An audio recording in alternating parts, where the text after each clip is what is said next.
One more question. Yes. Can I ask something before you start? Yes, sister. Yeah, I have a question actually about keeping your faith with dua. You know how things, where you want all kinds of things and you ask Allah for this and that, for risk, for business or for projects. And then you notice that you've been, asking the same thing year in, year out, maybe for many years already, and you're not getting it. You feel like Allah hasn't given it to you.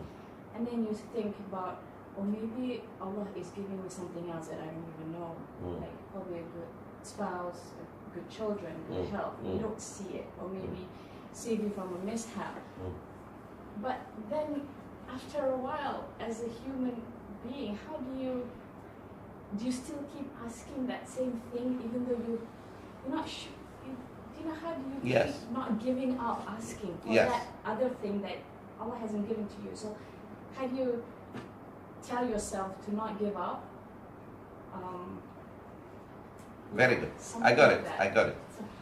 Okay. It's like this, sisters. Did you understand the question? Yes. You keep asking Allah for something material. Anything you wanted, but it doesn't materialize so far. The way you projected it, And then, alhamdulillah, you realize that Allah is giving you actually so much in a different way.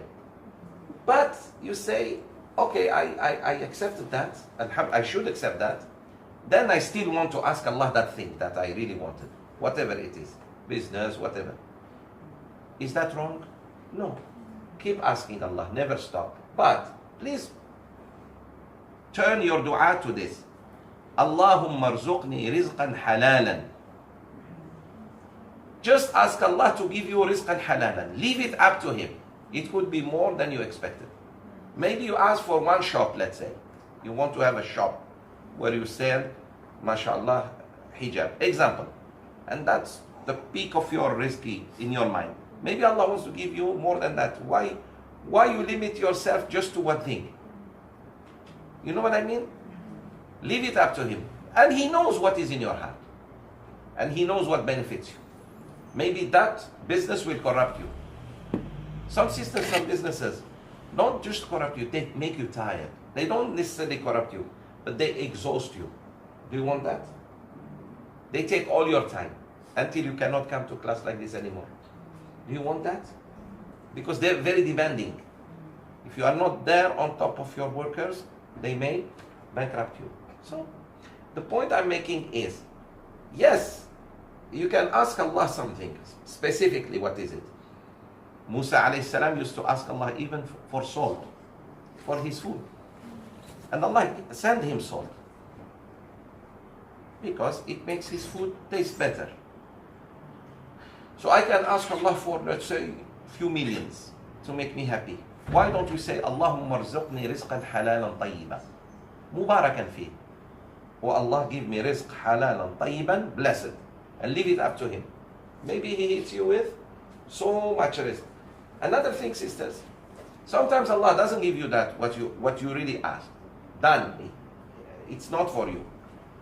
But He has given you something better than that. Because rizq is not just, as you said, money. Rizq is good friends. This class is rizq. To meet beautiful sisters in iman and taqwa, and mashallah, when you see them, they remind you of Allah. A good husband, loyal husband, rizq. Children who, alhamdulillah, are healthy, is rizq. What do I do with so much money? Almost every day in hospital. What do I do with that money? You see? Health is good rizq. Very good rizq. Good friends in life. You always find them there. Especially during hardship. Is rizq. So the rizq is not just money. Because what makes you happy is not the money. Many people have money in the banks and in their homes. Are they happy? Many people come just class like this. They have no income even. She depends after Allah on her husband.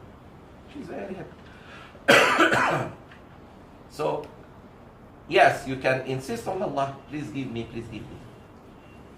Like Ibrahim alayhi salam insisted on a child until Allah gave him. And when he gave him, he was 87 years old.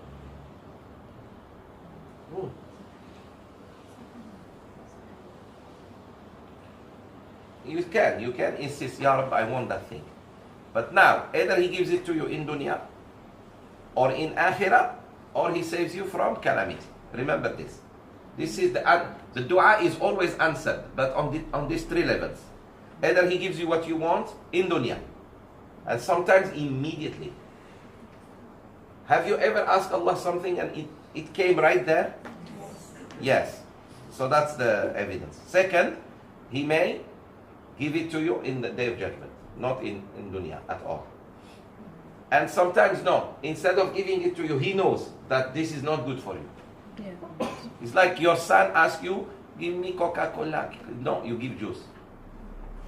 You know Coke is not good for him. But he will accept juice later on because it tastes good.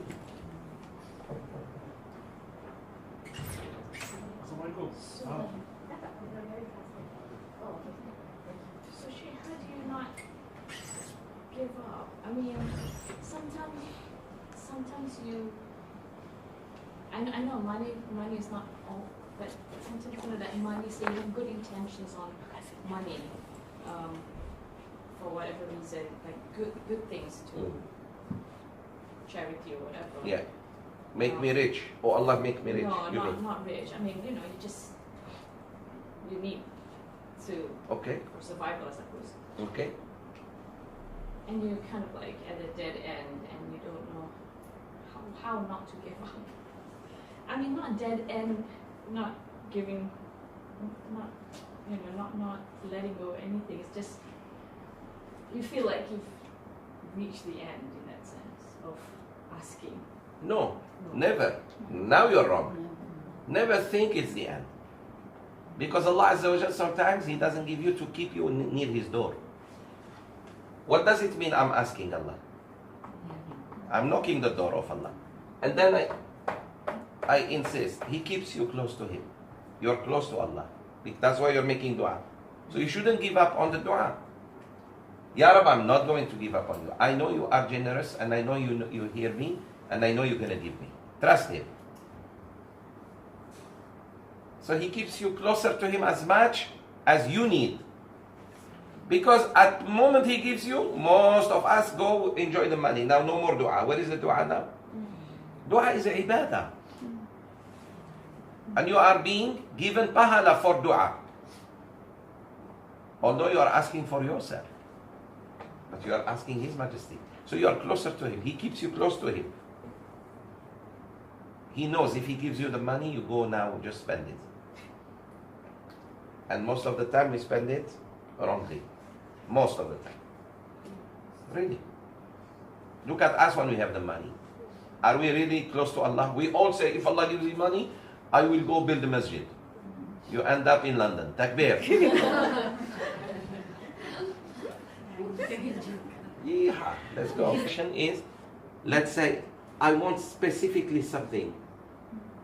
And then I realize Allah has given me other things. Then I'm still insist on it.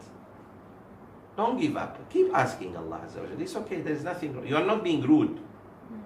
Because you are asking His Majesty. You're not asking me. Maybe if you ask me and I tell you, sister, I cannot, and you keep, maybe here you are bothering me. But not Allah. Allah doesn't get bothered by anyone.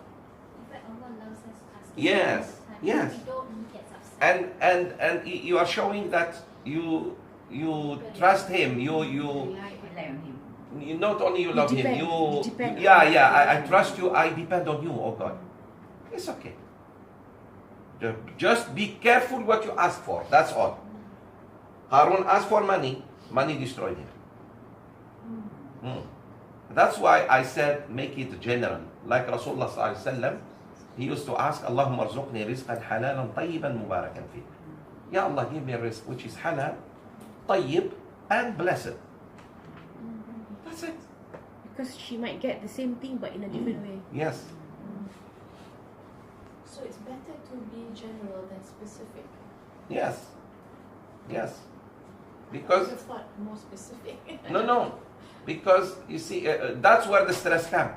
The stress comes because you specified.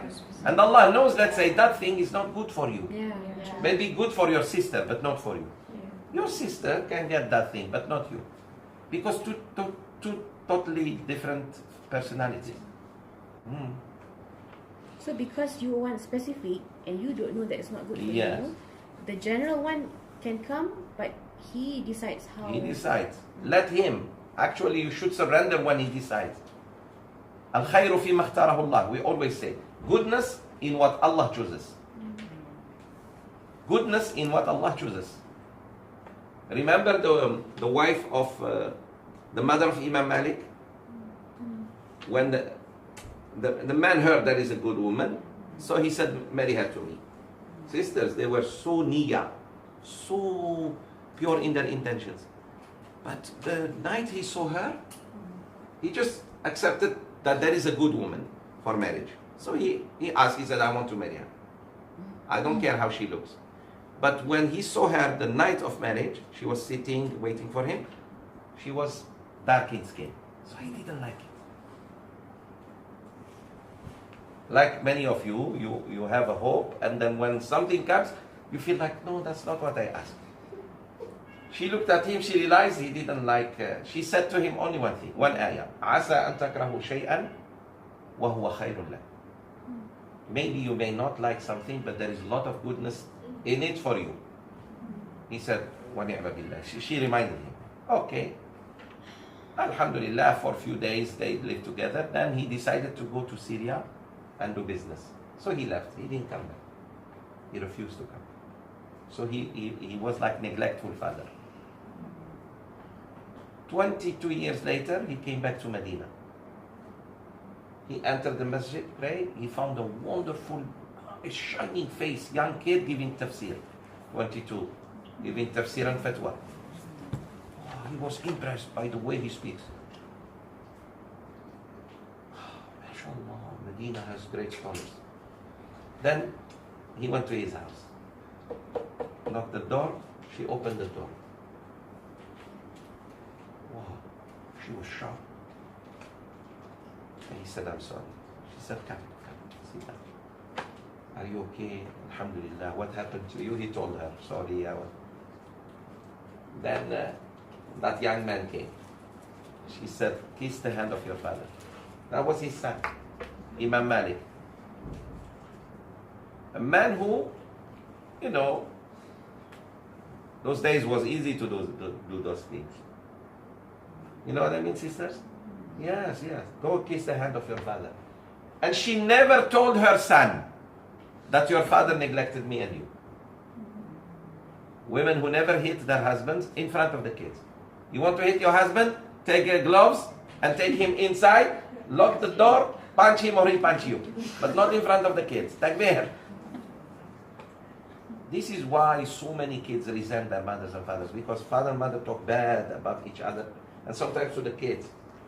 When the father goes with the son, he talks so bad about his mother. When the mother goes with talk, that's why the kids have so much resentment. Shouldn't. She never told him, your father, that he apologized.